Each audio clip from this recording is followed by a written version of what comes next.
If you have not gone to see 26 Pebbles, it is an extraordinary and intense and moving program that our drama club is putting on. It was spectacular. I said to my colleagues, don't go alone, because it's very more than what I did. I left 3 minutes early, so I didn't look to the facility.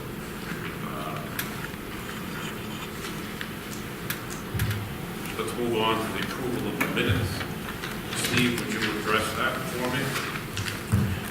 Resolved upon the recommendation of the superintendent, the Board of Education hereby approves the minutes of the October 10th, 2018 workshop meeting and the October 17th, 2018 regular meeting. Second. Thank you, Lynn. Any comments? All in favor? There are 2 points in the agenda that you may ask questions. The questions can be on the agenda after the superintendent's report. We always put it there so that you can ask questions of the superintendent, and then at the end you may ask questions of any topic. Let's move right into your report, Gordon. Okay, the board join me for all. My report.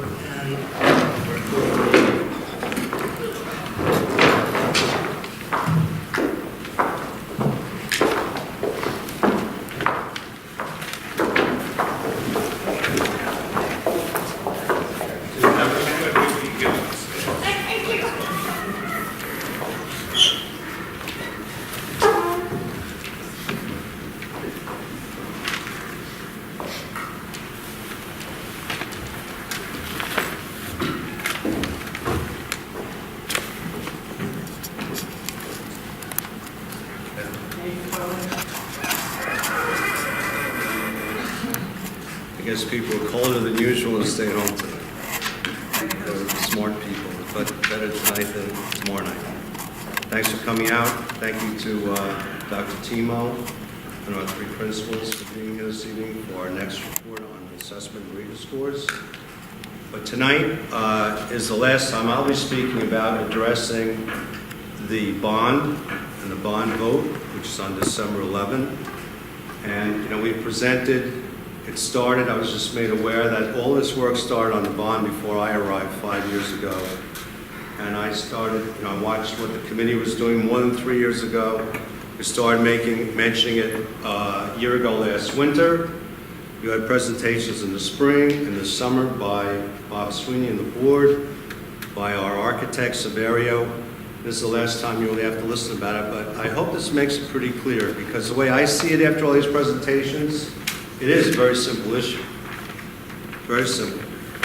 Because we're in Mount Sinai, and our district is the center, I call it the epicenter, the hub of our community. Everything happens here. Bob just mentioned the play. We have musicals, dramas. We have great music presentations, an orchestra, band, and chorus. We have great sporting events on our fields. We have championships. You come here and meet teachers. Your kids do their academic careers here. We have academic awards here. If you go by the weekends, cars are all over the place. In the evenings, cars are all over the place. This is the Mount Sinai community, and that's the way I look at it. And Mount Sinai, I love to spell. I want to thank Greg Janik's elementary class helping put this presentation together. Everybody's welcome, Mount Sinai. Okay? And our community, which consists of basically 3 big houses, 3 buildings in our community. And I love the drawing. Obviously, you can tell which building the child attends school in because they have flowers and nice things on the left. They do have our field. It's in the wrong spot, but it's there. And I think that's some kind of animal in front of the middle spot. But these are our 3 buildings. This is our community. And again, I'm presenting it like this because I believe the bond is simple to understand and why we need it. Because we need to fix the 3 houses and make 3 houses in our community safe. Our first house is the elementary school. If you can't read that, I don't know why that Mustang, see it says Mustang with an arrow, is black, but it says Brownie says hello. And then there's a drawing on the right of the bench. But here's the elementary school. I want to see how the kids thought of their own school. But more important, you see the little plaque that's in the foyer about when this building was opened in 1966 in September. Our elementary school, the big house here in Mount Sinai community, is now 52 years old. 52.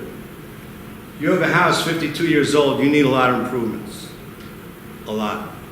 And today, unfortunately, in our society, we have to make our houses safe. So you've seen a lot of things. I tried to put it down as safe as possible. If you look at this list, a lot of it looks like repairs on a house. You've got complete door and hardware replacements, windows, exterior doors. You got a boiler. Every house has a boiler. Replaced flooring. You have ceiling problems. We have AC. The front of our house, the exterior entrance, I always tell people, driving by the driveway, a lot of our buildings look pretty darn good. Get up close, you'll see the wood, cracked wood, the paint, the cement work. You got to fix up the front of your house. Classroom AC units, bathroom upgrades, fix up the bathroom in your house. And then we get to the security issues. That front security vestibule needs to be upgraded. That will be bulletproof glass. There'll be a lot of things made safer in that front entrance to the elementary school. Security cameras, intercoms, replace public address system. That's our elementary house. A lot of house repairs to do and security. Here is our middle school. Is that you in front, T? I got it, I was just looking at that. The middle school, 1978. Happy birthday. 40 years. Second oldest building in our community. 40-year house needs repairs and upgrades. And it looks a lot like the elementary, more or less, or a lot like a house. You got windows again, you got doors again, you got a boiler again. But we've got a gymnasium flooring, replaced classroom flooring, 47 rooms. The student lockers we're talking about, if you go upstairs in the 5th grade wing, they are 40-year-old lockers that have some major issues up there, major issues. We're here now because we don't need AC.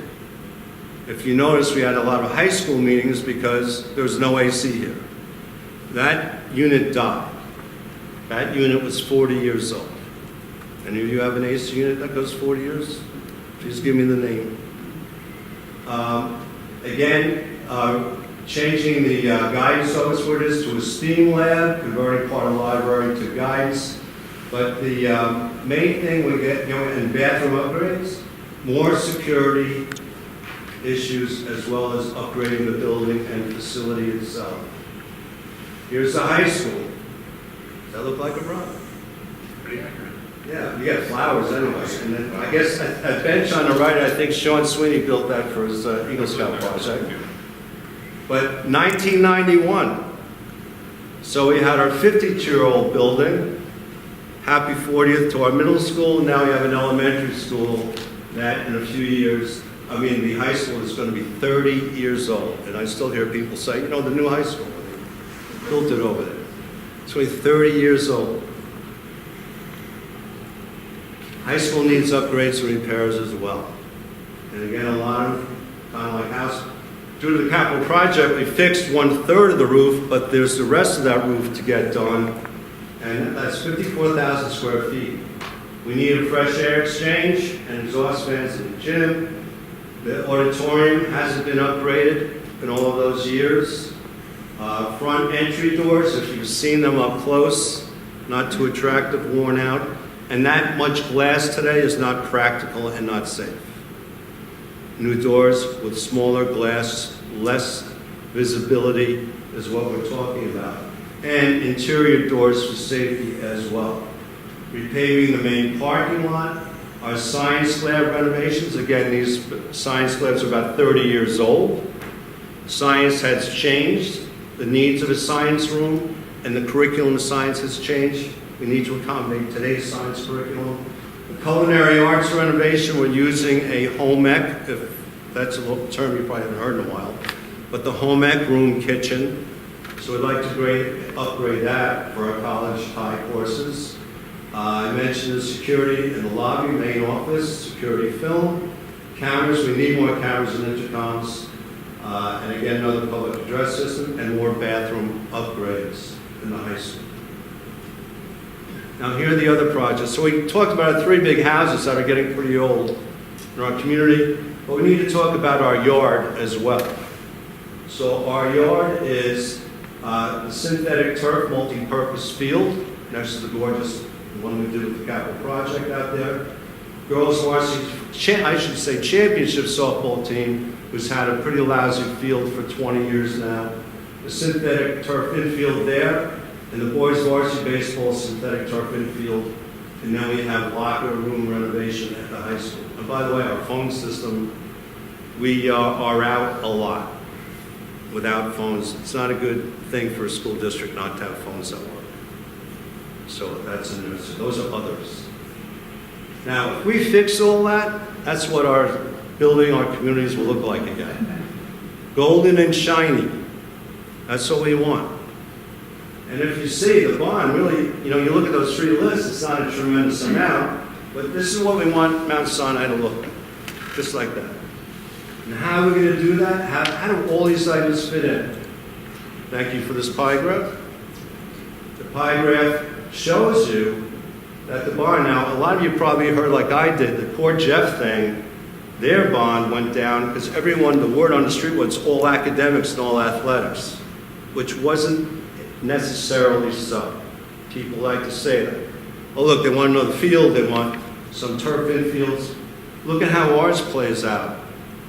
Student areas, classroom areas at 52%, and facilities on our campus, in our community, 23%. Security, 14. Athletics, 9. I'm looking at that thinking that's a pretty student-centered bond right there.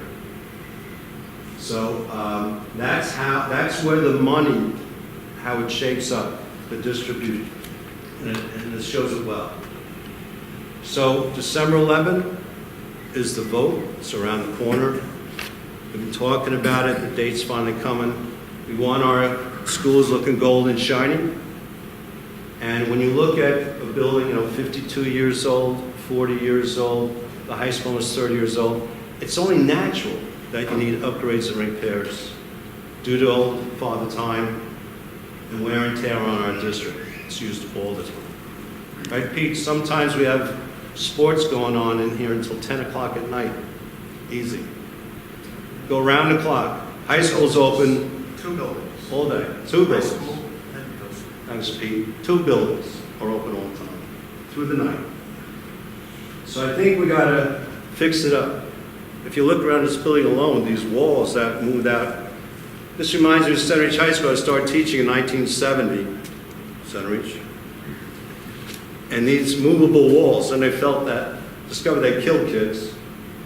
And it wasn't a good thing, they were very unsafe and not practical. But the thinking in 1970, when the Brady kids attended this, these schools, these divided this into thirds if you needed large meeting areas. And as my Center Ridge friend remembers, a lot of those rooms divided, then they removed them, cut them off. And gymnasiums too, by the way, don't have those anymore because they're not safe. So in here alone, but we need it. The district deserves it. We have a fine reputation, academically, artistically, musically, and athletically. Hopefully that'll be enhanced tomorrow night. But this is what we talk about, our Mount Sinai community. This is where it all happens. Okay? So make a vote. Tell some of your friends, please vote with me. We need to fix up the house. Thanks. Now we get to the next part of our presentation. Our Regent scores and assessment scores, NAP scores. Congratulations. Timo's going to lead the discussion, presentation. Every year we usually meet to go over not just the 3 through 8 assessments, but the Regents assessments, AP assessments, and we talk about accountability and annual and yearly progress, which is how New York State Education measures us. And we'll see today how we stood based on the 16-17 data. For 16-17, the scores that came out, or the ratings that our schools got, were based on No Child Left Behind accountability. It's going to be different.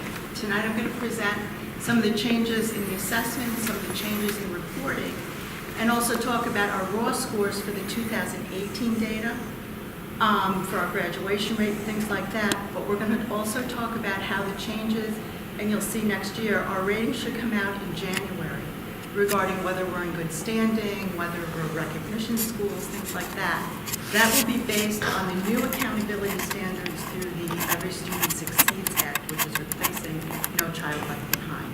And that's a federal government. And New York State Education had to come up with a plan as to how our assessments were going to address those changes in accountability. Accountability also changes where right now it's based on 3 through 8 in Regents, ELA, and math scores only.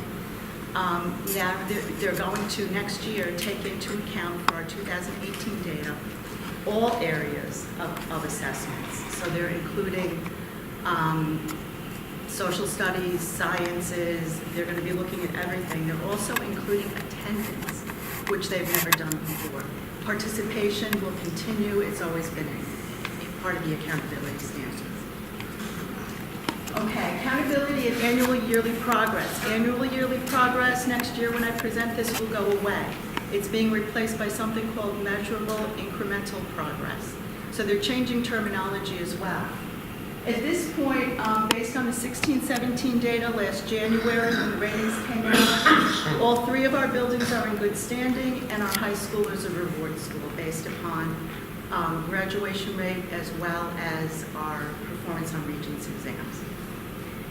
Next year, the terminology will be a little different. If we're fortunate enough, which I think we are when you see our Regents results, I think not only will we be a reward school, they're changing the terminology. It's called a recognition school, because now it will also include the attendance rate, the 4-year cohort graduation rate, things like that. Okay, changes in the assessments for 3 through 8, ELA, and math. The New York State Education Department released the scores very late this year because they took time to re-standardize the scores, because they had changed the administration and the way that we administered the test. Here we do some computer-based and some paper-based tests, but they actually shortened the testing from 3 days to 2 days for ELA and for math. And that was based upon some of the feedback that they got from parents. They were hoping to get a greater participation rate, especially here on Long Island. They noted that due to the change in administration, starting in 2018 when they re-standardized, we'll be able to compare these results in 2019 and 2020. But we technically are not supposed to be comparing our results to 2017-18. Now I do on my slides because the commissioner went ahead and used the 17 data to 18 data and said, well, we made progress in certain areas. So I included it in my presentation as well. But they've taken all of those reports out at this point. The levels remain the same, level 3 and 4. If a child is in 3 and 4, it means that they're proficient. 1 and 2 means that they need some additional assistance in their academics. Oh, I should also mention, this is according to the Common Core Learning Standards. What they're going to be doing, we can compare 18, 19, and 20. Once we hit 2021, we'll be implementing the next generation standards, and those will probably change these levels of performance. These are the percentage of students that were tested in each grade area for the last 4 years. I wanted to show that our percentage keeps decreasing, which is going to be a concern given the new accountability standards. We are still required to have the 95%. Right now there is a waiver for that. That goes in about 2 to 3 years that will go away. So we could be cited if we don't have enough students participating. 2018 ELA scores. Again, I compared 17 to 18. You can see some of our scores. Most have gone up a point or 2. Some have gone up considerably when you compare grade level. You can also compare cohort. So if you look at the grade 3 in 2017, 59% were proficient. the same, I hope that they're the same group of students, there's no way to tell because they took away my comparability reports. But this year, it went up to 70%. So there was a gain for that cohort. So you can compare grade by grade, but also cohort by cohort. For math, the same. Math, grade 8, that's always an asterisk because the only students that participate in our grade 8 math are those students who do not take the Algebra 1 Regents. So if they're taking the Algebra 1 Regents, they're not included, and those are our stronger students. 2018 science assessments. Typically, when we get to this slide, I have to say that the data is embargoed and I present the year before. This year, on Friday afternoon, I was at a conference, and while Ira Schwartz, the Commissioner for Assessment, was speaking to us, State Ed released our reports. So they're no longer embargoed and we're allowed to present them publicly.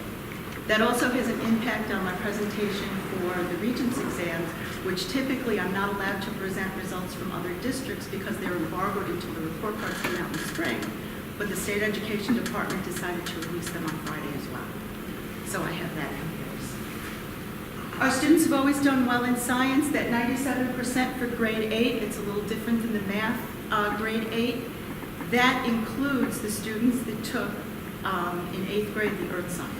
So it's a combined score of 97%. Regents results, they're still based on a standard scale of 0 to 100, 65 being passing, 85 being mastery. We do have a safety net for students with disabilities. It's a low pass option. When I present my data, I don't include students who passed with a low pass option. And actually, I didn't need to, because you'll see in 1 or 2 places we achieved a 99% or 100% passing rate, and that does include our students with disabilities, and they didn't require the safety net in order to pass. Okay, science and math assessments. I'm going to take my cheat sheet so I don't have to turn around. But you can take a look. Our mastery rates from many of the exams have gone up. Algebra 1 we did well, Algebra 2 100%, that included any student who took them. Our math scores have been strong. Our physics has gone up, but when you see us compared to other districts, it's really the geometry and the physics that I'm looking at and what more we can do. Our scores are strong, our scores are improving. But compared to some of the surrounding districts, I think that maybe we can take a look at what we can do more. Humanities, now global history had the traditional exam. We were not allowed to give it last year. It was the transitional exam that we had to give. This year we have a choice. We can give one or the other, but we cannot give both. But the transition exam, even though it was a brand new exam, our teachers had never seen it before. Our students did well, and actually our scores went up from 98% to 99% passing and from 71% mastery to 80% mastery. That's phenomenal. I think you'll see it when we compare to other districts. Our ELA scores have always been strong as well, and I think our mastery went up a little bit. Okay, this is us compared to Miller Place, Three Village, Port Jeff, Rocky Point, Sayville, and Shore Wading River. I usually include Sayville because they have about the same population in our wealth category according to Eastern Suffolk BOCES. So our global history transition exam, I had someone stop me from one of those neighboring school districts the other day on Friday when I was at BOCES and asked me how we did that. So I'm going to get them in touch with some of our teachers as well. The U.S. history, again, was very strong. We're really competitive with the other top school districts in the area. Here's our ELA comparison. Math gets a little bit tighter, but we really do well with Algebra 1, which was a concern a few years ago when they switched to the Common Core. And I know our teachers were a little concerned about how that was going to work out, but our scores have been strong. What is it about geometry that is so tough? Well, that was the last test that came about, too, that changed to Common Core. And I think what we found initially was that our students who take Algebra 1 in 8th grade versus those who take 8th grade math, which has geometry in it, they're missing that part, so they have to go back and they have to kind of pre-teach and reteach some of the geometry that comes with grade 8. And these are our science scores, again competitive, especially with Three Village and Port Jack, which is nice to see. These are our AP results for 2018. Typically, the state has not included these. They are looking to include AP exams as part of our accountability measure. They don't have plans for that using our 2018 data, but I am being told that going forward, they are looking to use that and possibly SAT scores as well. We have some ups and downs. It all depends on who chose. We allow students to challenge themselves. So many of the students who go into these courses want to challenge themselves, see how they'll do on college level courses, and we encourage that. But as a result, sometimes they don't get the 3, the 4, the 5, they may get a 2.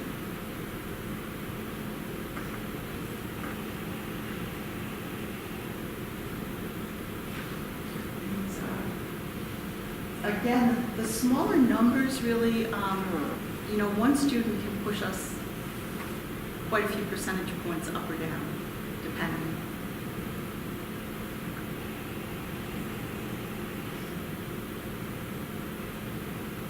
Studio and art has always been strong. Again, very few students take studio and art.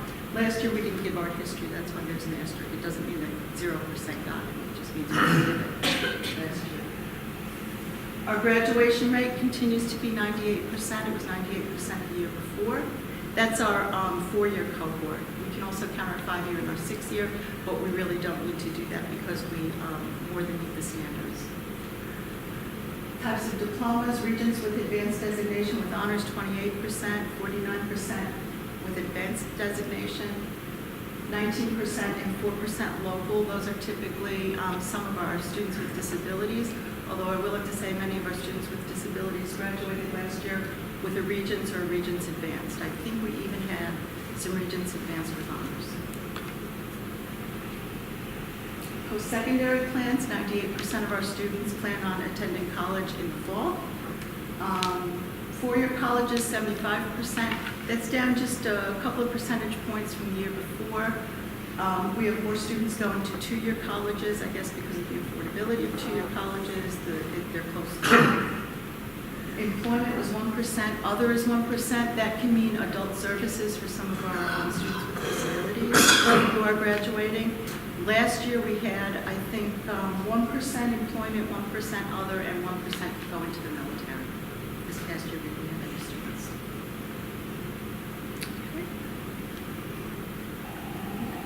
Any questions, anybody? Yeah. On the geometry, when comparing to the other schools that rank higher than us, we have an issue with the curriculum where what we're teaching in math. What's the curriculum in the schools that are doing better than we are? I don't think it's just the curriculum. I think in some of those other schools, they don't advance their 8th grade students the way that we do. So they're getting that 8th grade math, which has the geometry component, which our students who go into Algebra 1 don't typically get. That is something that our teachers have been working on at the beginning of the school year, kind of catching them up in that area, and they're finding that they do a couple of weeks of work around the geometry, and then launch into the regular curriculum. But we are looking at that.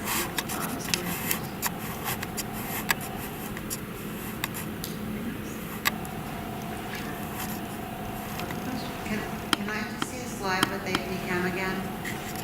With what? Can I see the slide with AP Chem?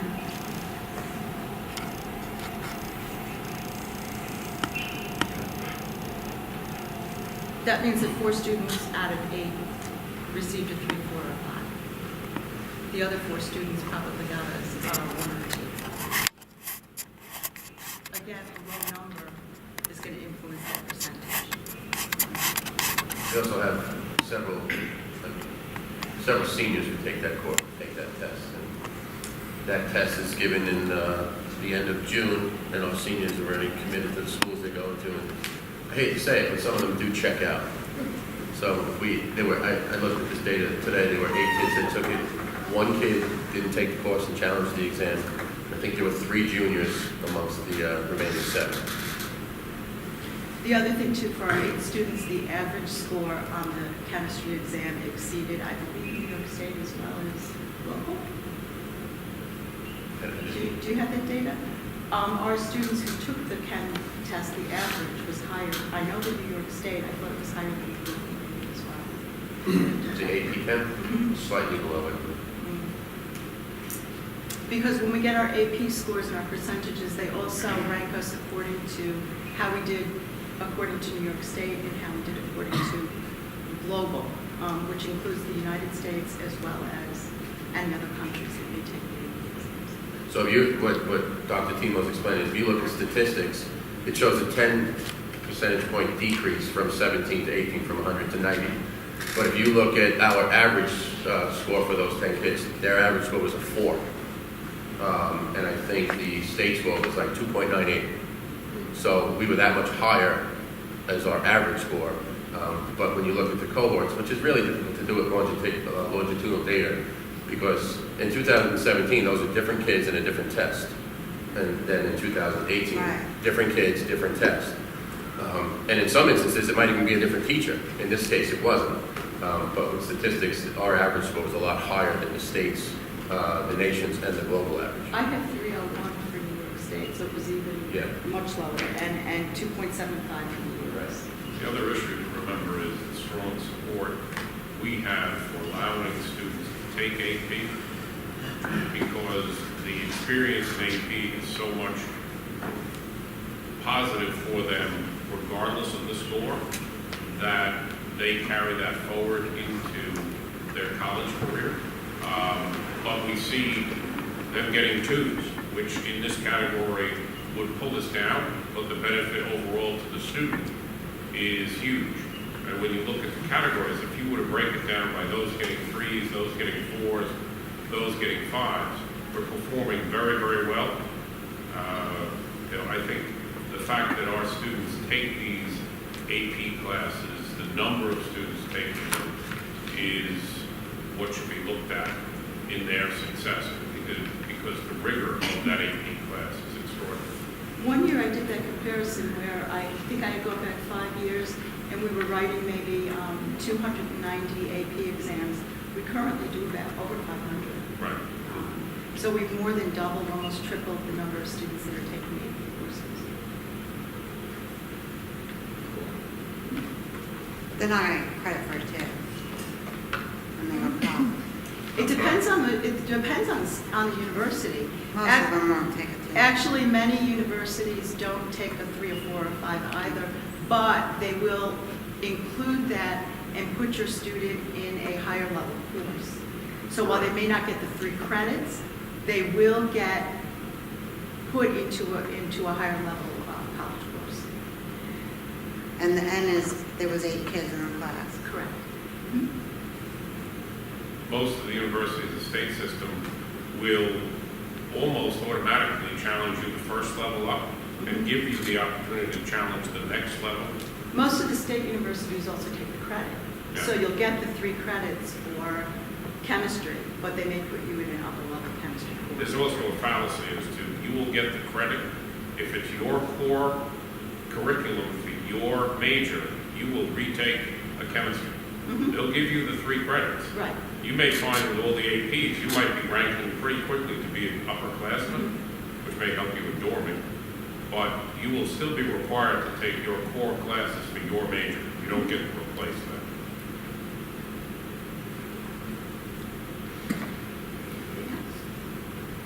Thank you. Thank you. Okay. Return to the stage. Thank you, Dean, gentlemen. Thank you very much.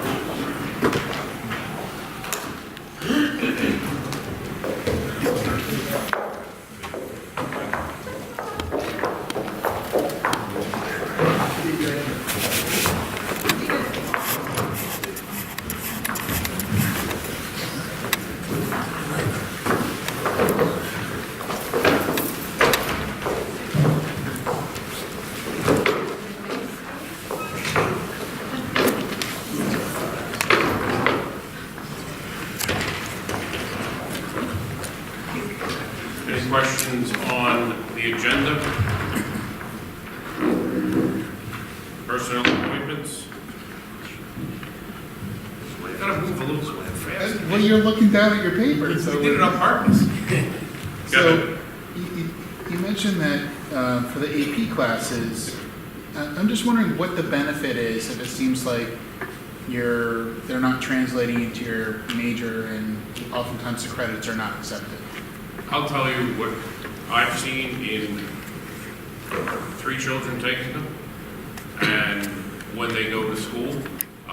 I've had students, my own kids, I've heard from our colleagues and from the high school principals follow up.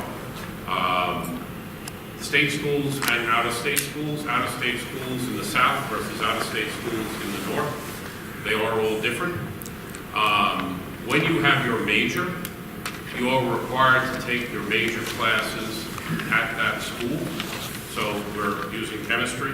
If you're a chemistry or there's a requirement in your major that requires chemistry, your AP score generally will not eliminate your requirement to take a chemistry.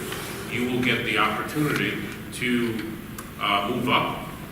So instead of the basic chemistry, you may come into the next level, 136 or 142, and move up in terms of that. Language depends on whether or not that university offers that. So if you go to a school that doesn't offer Italian, they're not going to recognize your classes one way or the other, or if it's some of the language that you challenge. The benefit overall, separate and apart from your score, is you're effectively taught how to approach a college level course. And when our students, and many students are now taking AP classes, go off to college, they are better equipped to accommodate that requirement that you self-teach, that you have to take notes, that you have to outline. We'll use AP history.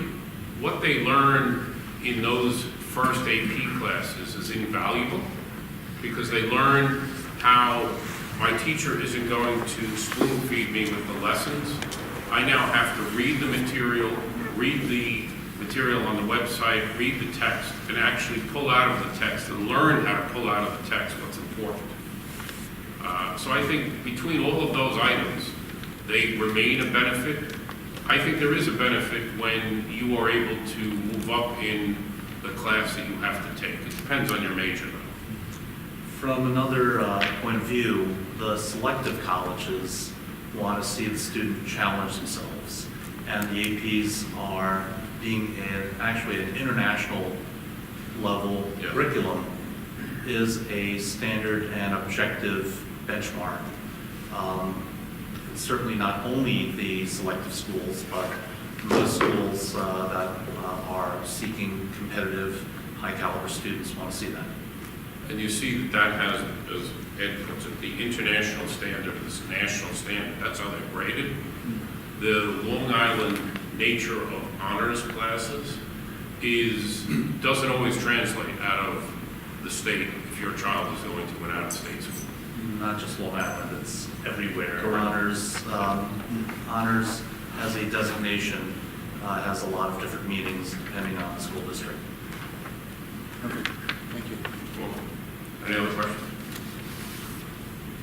Good point. It's a technology teacher. Lynn? Technology teacher. Resolved upon the recommendation of the superintendent, the Board of Education hereby approves the following probationary appointment. Lucas Cruiser, Technology, January 28, 2019, and expiring January 27, 2023. Step BBA, and certification is initial. I'll second that. Praise the Lord, we have one. This is not Lord. Would you like to offer some comment on here? Yeah, Lucas, this is a young man. You know, we searched for a technology teacher. We hired a retired technology teacher. We were that one in the fall. And this young man graduated from Oswego, This past spring, got a job upstate. He wants to be home, closer to his home on the island of Bay Shore where his family lives. And he found out about this opening Mount Sinai from a friend of his teacher's tech in Miller Place. As soon as he found out, he applied. He's an eager young man to work here, plus we're trying to bring in a robotics class as a class first, before it becomes a competitive team, which we'd like to see eventually perhaps. But we're very psyched about it. He's going to be ours, new guy, and we're going to make him a Mount Sinai teacher. Technology is the emphasis on what we were looking for, which really made it difficult for us to find someone because of the need for moving forward with STEM or STEAM level classes. And this young man fits the bill. Andy Matthews, our director, is already looking at how we're going to change our technology curriculum to address it into the future. And this is a great point. Yeah, it fits the movement of the district. We've started now doing STEM and STEAM projects from kindergarten all the way through high school now.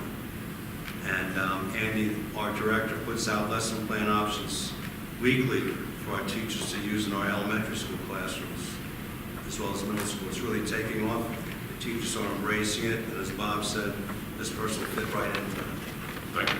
May we have a vote? Oh, we did a second. We got a second. We did, okay. All in favor?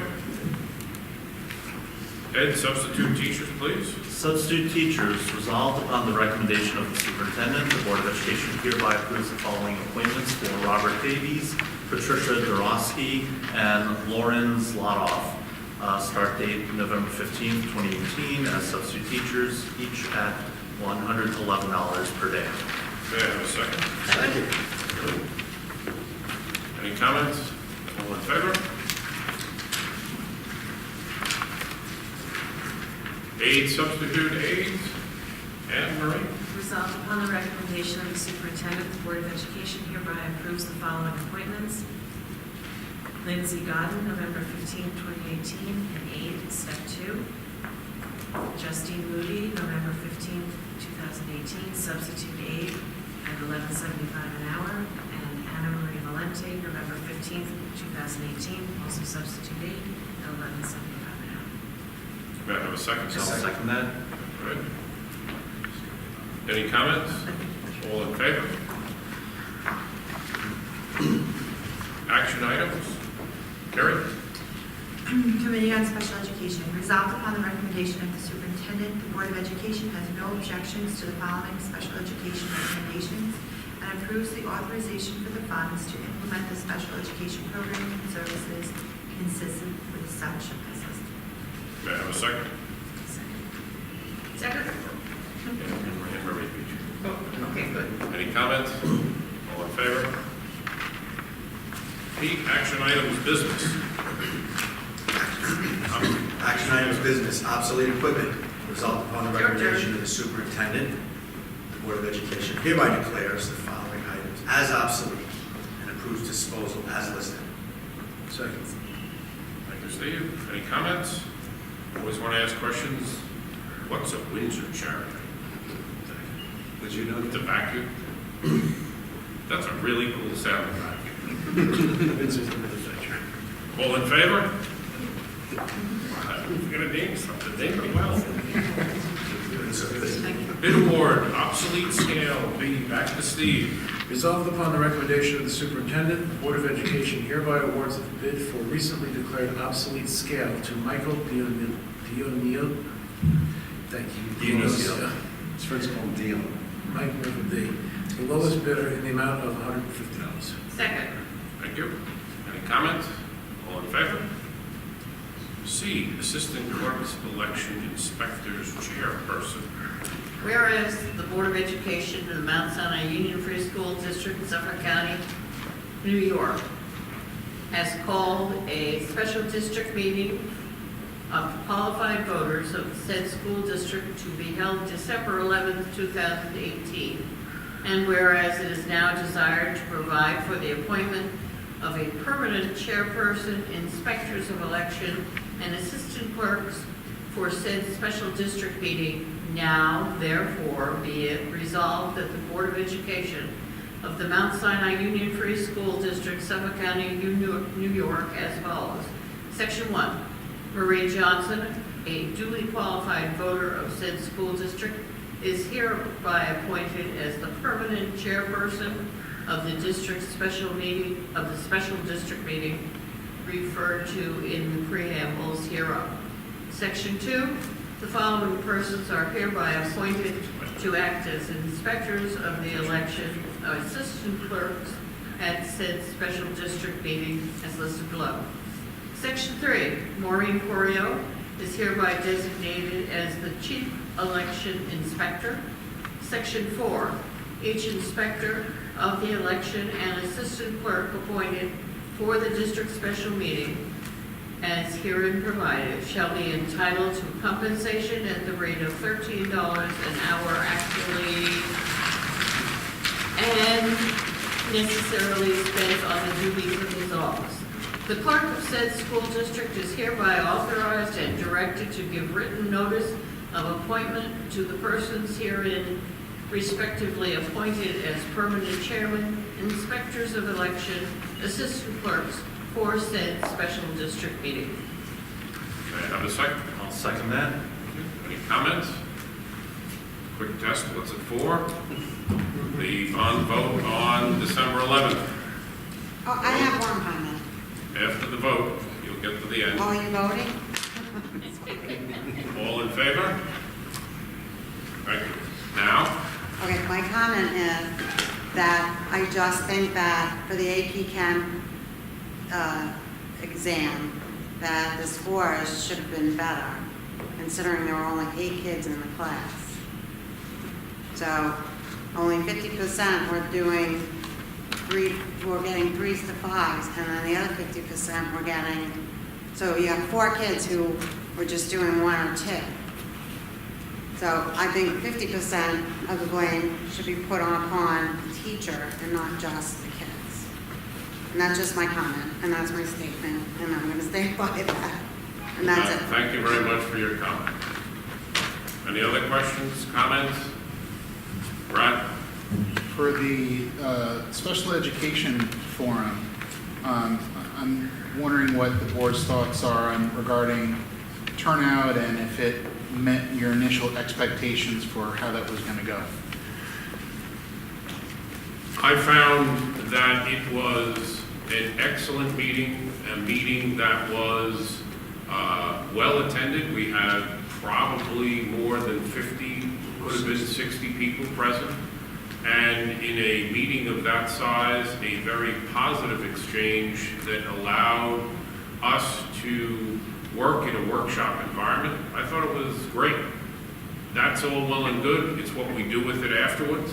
And we have shared that information. Gordon was there with us through the whole program. We've shared that information, including the index cards that were given to us in the end.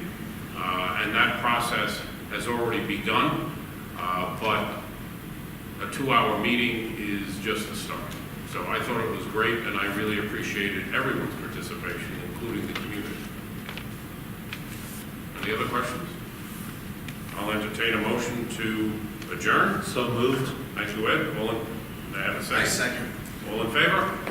Have a wonderful Thanksgiving, everyone. Thank you for coming.